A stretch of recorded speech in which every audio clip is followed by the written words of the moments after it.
So this is how I cover my boat. I have my mast that acts as a, let's call it a rafter, a roof rafter, and it comes all the way from the front to the back. I have a middle support, and then I bought these 1.5-inch water pipes.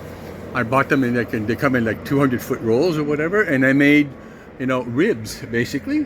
So my lifelines, of course, are all loose. They have to be loose. As you know, in the winter you always have to loosen up your lifelines because there will be shrinkage as the stainless steel gets cold.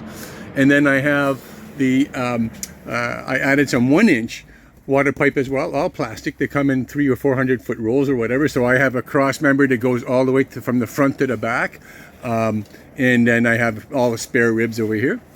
So the snow will accumulate and just basically slide down off the tarp, so it keeps the tarp nice and no weight on it, if you will. So yeah, and as you can see, I take my spreaders, I remove my spreaders, and I tie them together this way, all with tie wraps, by the way. Everything is tie wraps, as you can see with the tie wrap. So you have to do a cross member, so like an X. And when you do an X, it stops the pipes from going up and down. If you just put one tie wrap, it will eventually slide down with the weight of the snow or ice or whatever. And there you go. And yeah, so that's the way I cover my boat. So you see the tarp, you can see the shape of the ribs. So it's completely compacted, or sorry, taking the shape. I'll be putting a smaller tarp here in the back to close off the back. You always want to leave a little bit of air so it can aerate. And one thing that you might consider also is that from my pads to the next pad, I actually added a nice line over here.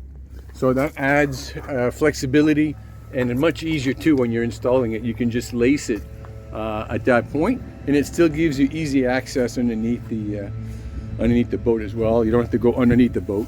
And there you go. And my dominant wind here at the yacht club on the grounds is actually coming from the northwest. So what I did is the front end, I made sure that it was folded so that the wind direction, or dominant wind direction, would actually keep it closed rather than try to grab it and open it. So also keep in mind, where's the wind coming from in your location. There you go.